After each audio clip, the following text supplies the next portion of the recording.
Teams తరహా కనుక నడపగలిగితే confidence ఇంకా ఎక్కువ పెరుగుతుంది. తర్వాత మనం సీఎంఆర్ఎఫ్ కింద కానీ ఆరోగ్యశ్రీ కింద కానీ దాదాపు 2,000 కోట్ల పైన మీరు ఖర్చు పెడతా ఉన్నారు.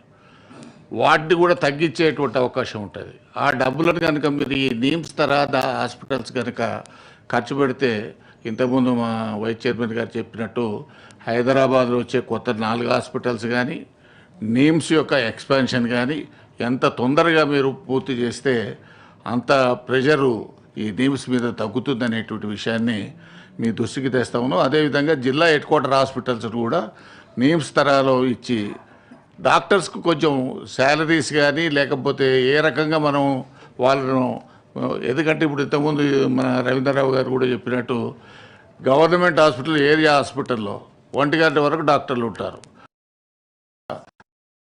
నీమ్స్ డైరెక్ట్ మీరు రోజుకోసారి ఉత్తరం రాస్తారు, రోజుకోసారి మాట్లాడతారు. ఎందుకంటే ఇవాళ రేపు ఏమైంది, రోగులను ఆర్ఎంపీ డాక్టర్తో లింక్ ఉంటుంది. వాడు తీసుకుపోయి ఏదో ప్రైవేట్ హాస్పిటల్ వేస్తాడు. వాడు ఉన్న దగ్గర ఏమి ఉండదు. ఆ పరిస్థితి ఉన్నది.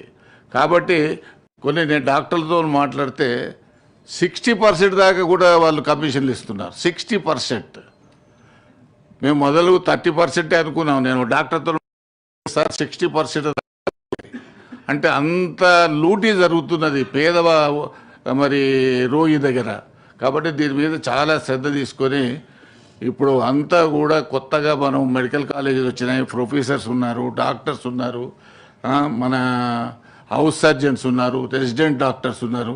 అదేవిధంగా మా మంత్రి గారికి చెప్తా ఉన్నాను, దయచేసి కొత్తగా రెసిడెంట్ డాక్టర్స్ ఎవరైనా గ్రామీణ ప్రాంతాల్లో 1 ఇయర్ ట్రైనింగ్కి పోవాలి. వాళ్ళు 1 ఇయర్ ట్రైనింగ్ పోతానికి కూడా పైరవీలు చేస్తూ ఉన్నారు. అటువంటి మాత్రం మీరు అలో చేయకండి. దయచేసి ఈ must work in the rural area. ఎందుకంటే వచ్చి మా మీద ప్రెషర్ పెడతా ఉంటారు, ఫోన్ చేసి చెప్పు సార్, ఆయనకి చెప్పు సార్, ఈయనకి చెప్పు సార్ అని. ముఖమాటానికి మనం ఏమైనా చెప్పినా కూడా మీరు కఠినమైన నిర్ణయాలు తీసుకోండి. ఖచ్చితంగా రెసిడెంట్ డాక్టర్లు ఊర్లలో గ్రామీణ ప్రాంతాల్లో చేయాల్సిందే. అంగీకరించొద్దు.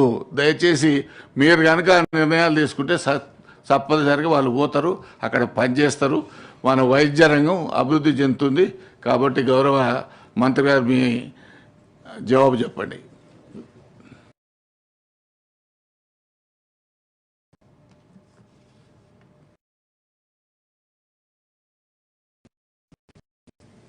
Chairman sir,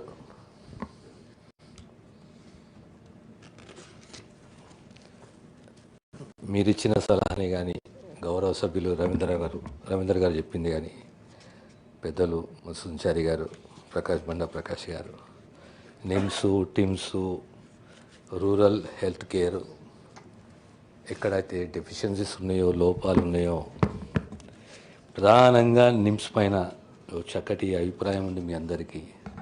I appreciate it. అంటే మంత్రి అయిన కొత్తలో నాకు కూడా అంత అవగాహన లేకుండే. 1989లో మా ఫాదర్ కూడా ఆడనే పరమపదించారు అని.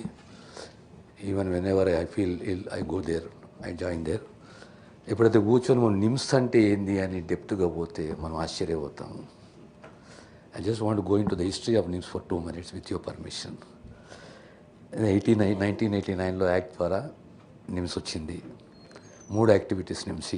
ఒకటి మెడికల్ ఎడ్యుకేషన్, ఒకటి హెల్త్ సర్వీస్, 3వది రీసెర్చ్. మనం అనుకుంటాం రీసెర్చ్ లేదనుకుంటాం. రీసెర్చ్ ఉన్నది, ఎడ్యుకేషన్ ఉన్నది, పీజీ ఉన్నది, సూపర్ స్పెషాలిటీ ఉన్నది. కొన్ని కోర్సులు తెలంగాణలో ఎక్కడ లేని కోర్సులు కూడా నిమ్స్లో ఉన్నాయి.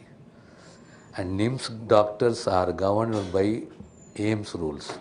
All India institute of AIIMS ఏదైతే వర్తిస్తుందో అదే రూల్స్ డాక్టర్స్కు వర్తిస్తుంది. ఒక్క విషయం, మన దగ్గర ఉన్న మెడికల్ డిపార్ట్మెంట్లో to become a professor you need minimum of 8 years of service. Assistant professor, associate professor, then professor. కానీ నిమ్స్ యొక్క ప్రత్యేకత ఏంటంటే to become a professor if you have a broad speciality you need minimum 13 years. You have a super specialty, then you need 10 years. ఈ రకంగా తీసుకున్నా medical education తెలంగాణలో government పరంగా చూసుకున్నా ప్రొఫెసర్ కావాలంటే 8 ఏళ్ళు పడుతుంది. కానీ ఒక ప్రొఫెసర్ కావాలంటే నిమ్స్లో మినిమము సూపర్ స్పెషాలిటీ 10 ఏళ్ళు పడుతుంది, బ్రాడ్ స్పెషాలిటీ అయితే 13 ఏళ్ళు పడుతుంది. ఇక డిపార్ట్మెంట్స్ 4 సర్జికల్ డిపార్ట్మెంట్ అంటే ఆపరేషన్ థియేటర్సు. నిమ్స్ 2025లో 24లో 3,302 surgeries in 2024.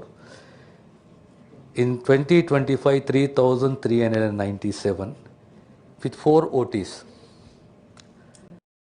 With 7 OTs in 2024, AIMS has done 3,034.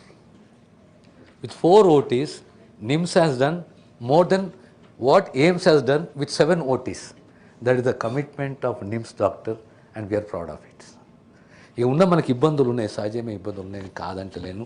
Particularly health department అనేది ఎంత మన కమిట్మెంట్ తోటి బేసికల్లీ మా రవీంద్రరావు గారు చెప్పినట్టు కరెక్ట్, అది మీ గౌరవ చైర్మన్ గారు చెప్పినట్టు కూడా మనకు 35 జీజీహెచ్లు ఉన్నాయి,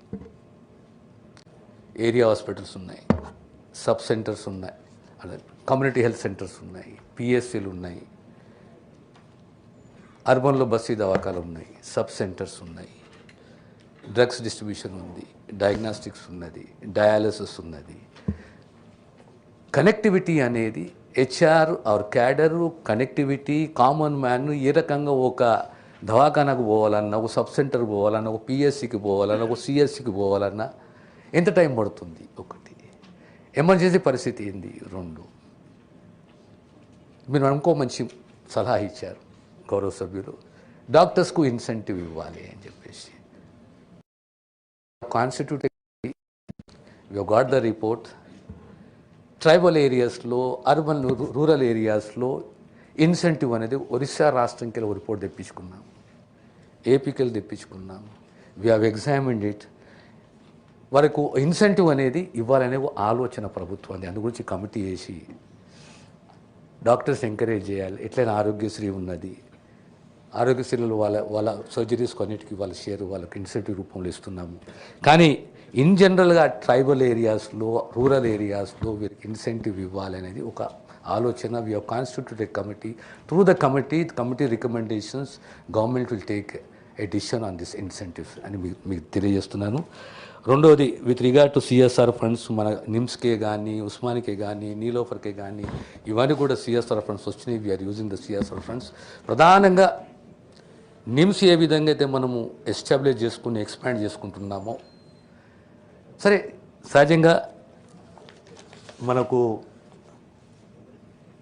ఇంకొక జనరల్ ఫీలింగ్ ఏంటంటే మాకు బెడ్స్ లేవు, ఇన్ టైం సర్జరీ చేస్తలేరు అనేది ఇంకొక. పేషెంట్ మన దగ్గరికి వస్తాడు, ఒక ప్రైవేట్ హాస్పిటల్ పోయి మన నిమ్స్కి వచ్చిన తర్వాత మన డాక్టర్స్ ఎగ్జామిన్ చేసి రీఎవాల్యుయేట్ చేసి, ఇప్పుడు నీకు సర్జరీ ఇప్పుడు అవసరం లేదు, 15 రోజులు, 25 రోజులు, 30 రోజులు అని చెప్తారు. కానీ సర్జరీ మాత్రం చేస్తారు. కన్స్టెంట్ ఆఫ్ బెడ్స్ కొద్ది మాత్రం ఉంది, కానీ అంత సీరియస్గా లేదు. ఎనియో మనం ఎక్స్పాన్షన్ అనదర్ అడిషనల్ 2,000 బెడ్స్ అని చెప్పి, ఇంకా అనదర్ 8 OTs అని చెప్పేసి NIMS expansion is going on. అదే and one day old baby with a heart defect by birth who needed expertise from the team also operated upon.